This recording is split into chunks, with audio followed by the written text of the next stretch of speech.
quel jeu joue Recep Tayyip Erdogan? Le président turc va-t-il tourner le dos à l'Union européenne et privilégier de nouvelles alliances avec la Russie notamment? Le coup d'État manqué du 15 juillet a envenimé les relations turco-européennes. Faut-il s'en inquiéter? Avec nous sur ce plateau, deux grands témoins. Esther Benbassa, bonsoir. Vous êtes sénatrice verte, vous êtes française, voilà, vous êtes professeure d'université. À vos côtés, Robert Anciaux, vous êtes professeur à l'Université libre de Belgique et vous êtes un spécialiste de la Turquie. Alors Esther Benbassa, vous êtes née en Turquie, à Istanbul. Vous gardez beaucoup d'amis là-bas et notamment aussi de la famille, je crois. Est-ce que vous avez compris ce qui se passait le jour du coup d'État? Est-ce que vous avez été surpris, le coup d'État raté?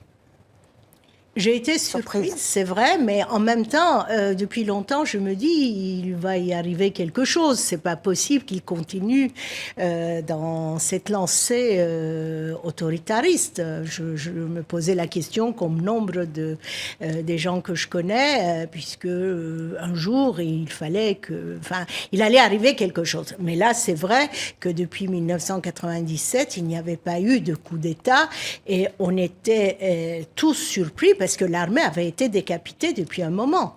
L'armée, ce n'est pas l'armée des années 90. C'est une armée affaiblie qui a subi, disons, des sortes de purges. Et d'ailleurs, vous voyez bien que toutes ces listes de purges étaient déjà quelque part préparées. Et ces purges qui ont suivi ce coup d'État manqué. Et on dit d'ailleurs que les spécialistes disent, et la rumeur publique aussi, que ce putsch n'est pas seulement fomenté par des gulenistes, ce sont les adeptes du rival d'Erdogan qui lui avaient permis d'arriver au pouvoir, et l'armée, la justice, etc. sont, disons, en partie, disons, ces gens-là sont dans ces... on trouve des gulenistes un peu partout en Turquie, mais là, ces gens-là avaient peur dans l'armée qu'il y ait des purges. On dit que c'est des nationalistes, des gulenistes et des personnes, des militaires qui craignaient qu'on arrive à des purges très prochainement. Donc les purges là se font. Est-ce que les gens que vous connaissez en Turquie sont inquiets? Est-ce qu'ils vous le disent? Ah, si, on entend beaucoup de gens inquiets, mais c'est pas seulement l'inquiétude, c'est que les gens attendent. Est-ce que vraiment le coup d'État est terminé? Est-ce qu'il y aura d'autres purges? Est-ce que je serai purgée, moi aussi, limogée? Les gens se posent la question. Puis on est entré dans dans une situation de délation. On écrit à la police, on téléphone en disant, vous savez, mon voisin est un adepte de Fethullah Gülen. Tout le monde est dans l'inquiétude. Ces masses dans les rues qui soutiennent Erdogan, c'est vrai. Justement. Elles les soutiennent, mais elles le soutiennent, mais en même temps, c'est très inquiétant. Oui, justement. Alors vous revenez sur ces manifestations de soutien qui continuent. Hein. Il y a une très importante. Robert Anciaux, est-ce que vous êtes surpris? Il est populaire, Recep Tayyip Erdogan. Est-ce qu'on n'arrive pas à comprendre ça, qu'il est populaire en Turquie? Mais il est extrêmement populaire et les divers votes développés en sa faveur, notamment depuis 2011, prouvent que sa popularité, loin d'être entamée par ces mesures autoritaires, et il faut bien le dire liberticides, ne sont pas considérées comme, je dirais, un empêchement à lui accorder les votes. De vote en vote, depuis la présidence jusqu'en novembre, il est apparu comme étant le leader charismatique par excellence qui récolte un maximum de voix. Et comment vous l'expliquez? Parce qu'il rassure sur le plan politique, sur le plan économique. Pourquoi cette popularité? Mais en 2015, il y a eu une enquête universitaire qui a prouvé que la majorité des gens trouvaient que leur niveau de vie s'était considérablement amélioré depuis que l'AKP était au pouvoir. Il est évident que sous l'AKP, il y a eu un développement économique et, je dirais, un encadrement social qui a fait effectivement que la population s'est sentie soutenue et suivie. Mais ce qu'il faut dire aussi, c'est que Recep Tayyip Erdogan et l'AKP ont diminué l'intervention de l'État sur le plan social. Et ont confié, je dirais, la politique sociale aux gulenistes notamment du temps où ils étaient alliés, mais aussi aux confréries. Il y a d'autres confréries comme les Naqshbandi par exemple. Donc il y a eu un glissement de l'intervention de l'État au niveau social en faveur des confréries et de tout un patronat qui applique, je dirais, les règles de solidarisme qui sont d'usage dans l'islam classique. Donc, ce qui pourrait... C'est-à-dire la zakat. Voilà. Esther Benbassa, vous partagez ce point de vue. Ah oui, l'AKP, on l'appelle communément le parti du pain et du lait. Tout à fait. Qui distribue le pain et le lait aux pauvres, souvent en exerçant un vrai contrôle dans les quartiers populaires. Il ne faut pas sous-estimer cet aspect.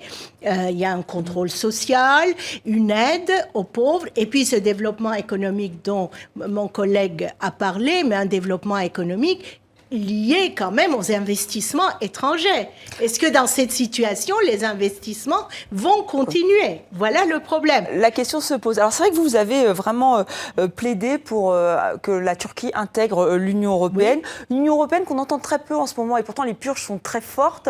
C'est vrai qu'il y a ce pacte qui a été passé avec la Turquie pour endiguer le flot de migrants. Est-ce qu'on peut parler de compromission ?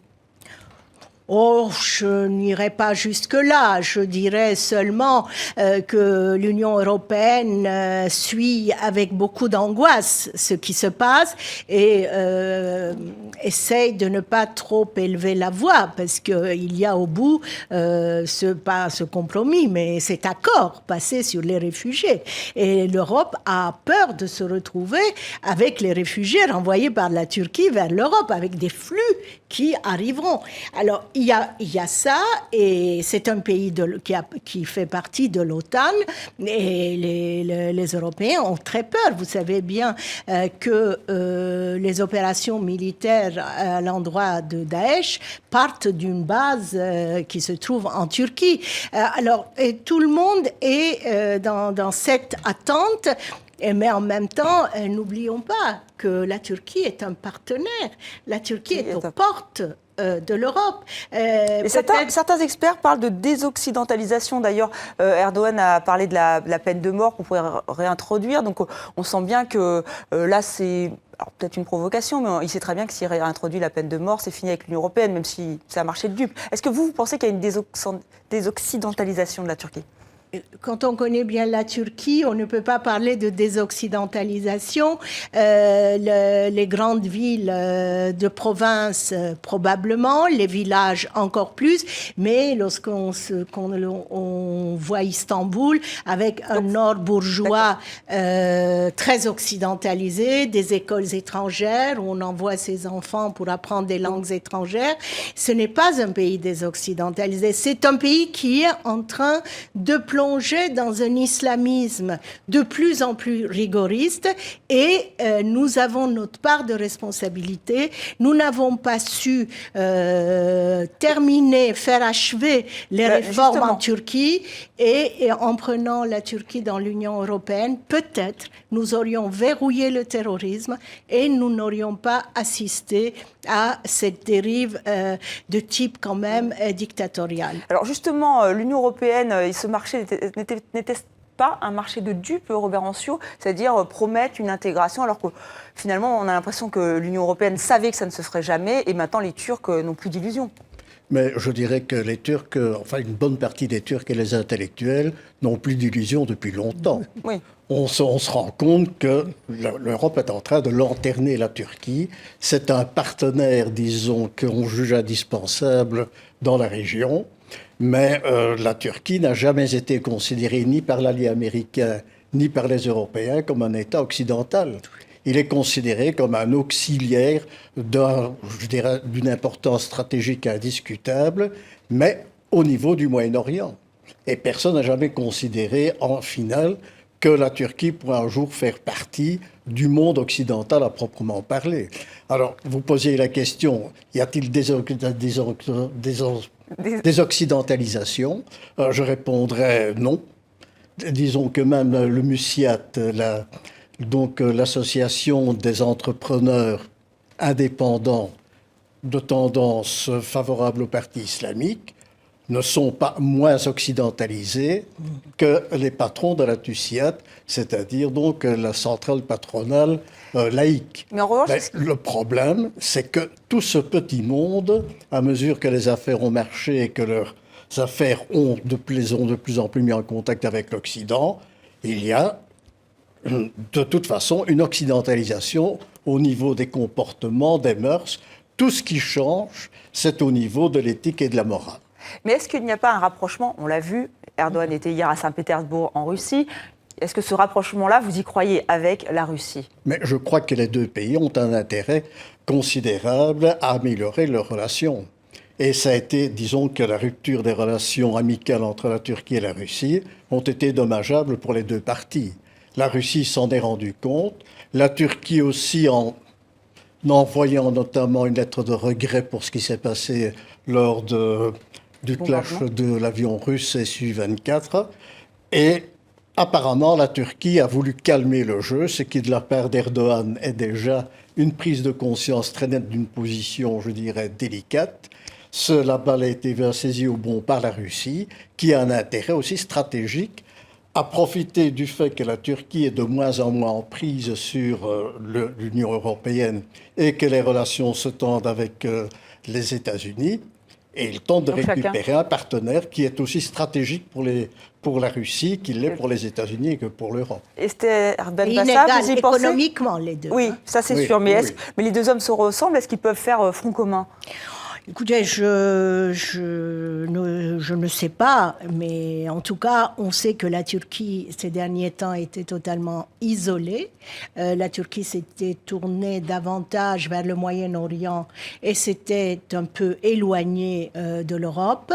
C'est pour cela aussi que les relations ont été révisées avec Israël et avec la Russie en même temps, parce que la Turquie avait flirté aussi avec le Daesh, donc elle se trouvait un peu mise à l'écart. Par conséquent, ce rapprochement est tout à fait tactique, mais est-ce que ça peut changer? Mais il y a le problème de Bachar el-Assad. Oui, les deux hommes ne sont pas d'accord. Que Bachar parte. Enfin, Erdogan veut que Bachar parte et Poutine soutient Bachar el-Assad. Donc là, il y a un problème autour de la question de la guerre contre Daesh, du pouvoir à Bagdad, de Bachar el-Assad. Enfin, ce sont des problèmes qui ne se régleront pas parce que M. Erdogan est parti en Russie rencontrer M. Poutine. Je crois que les choses vont se compliquer dans les mois à venir et ça dépendra aussi de la décision prise en Europe concernant les relations avec la Turquie après la peine de mort. Voilà. Robert Anceau, juste brièvement, peut-être le mot de la fin. Je crois effectivement qu'il y a un rapprochement qui est nécessaire pour les deux pays, ce qui ne veut pas dire qu'ils vont se mettre d'accord sur tous les problèmes. Erdogan a fait de la chute de Bachar el-Assad un objectif fondamental de sa politique moyen-orientale. Il ne peut pas revenir là-dessus. Oui, donc ça va être compliqué. Ça va être compliqué. Mais sur le plan économique et sur le plan stratégique, les deux pays ont intérêt à coopérer et à approfondir leurs relations amicales. Là, de toute façon, c'est incontournable. Très bien. Merci beaucoup, Robert Anceau, et merci à vous, Esther Ben Bassa, d'avoir été les grands témoins de 64 minutes.